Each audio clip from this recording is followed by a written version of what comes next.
నీ దేవుడే నా దేవుడు. ఇదే ఆమె నిర్ణయం. She changed her God. తన హృదయములో ఒక దేవుణ్ణి పట్టుకుంది, తన హృదయములోకి ఒక దేవుణ్ణి ఆహ్వానించింది, తన హృదయములో ఉండాల్సిన దేవుణ్ణి ఆ దేవుడి వైపు చూస్తుంది. ఈ అత్త దగ్గర ఉంటే నాకు ఇంకా శ్రమ, ఇంకా అవమానం, ఇద్దరు విధవరాళ్ళమవుతాం. చిచి, ఎక్కడికి పోయినా ఎవరు మమ్మల్ని గౌరవించరు, గణపరచరు, విలువ ఉండదు. ఈమెతో పోయి ఇంకా ఇంకా ఊబిలో కూరుకుపోయేది ఎందుకు అనుకోలేదు. కానీ లేదు, నేను ఈమె దేవుణ్ణి నేను నమ్ముతున్నాను కనుక నేను ఈమెతోనే పోతాను. తన సొంత జనాంగాన్ని విడిచిపెట్టింది. హల్లెలూయా.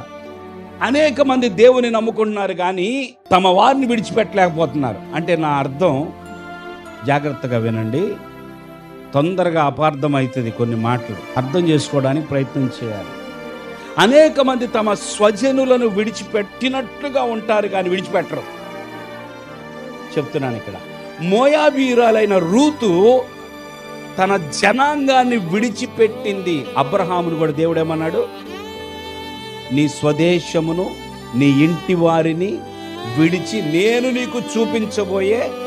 చూడండి, అనేక మంది విడవట్లేదు అని అంటున్నాను. దాని అర్థం ఏంటో తెలుసా?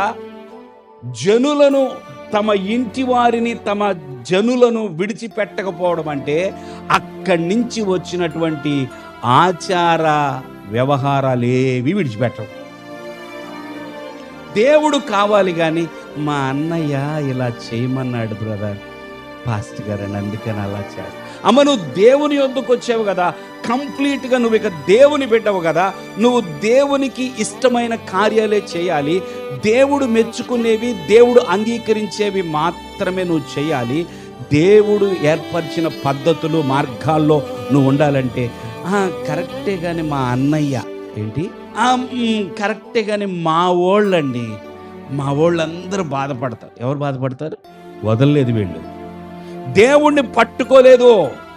నిజంగా దేవుణ్ణి గనక నిజంగా హృదయంలో, గుండెల్లో చేర్చుకుంటే ఆ దేవుడు దేవుని యొక్క పద్ధతులే చేస్తా.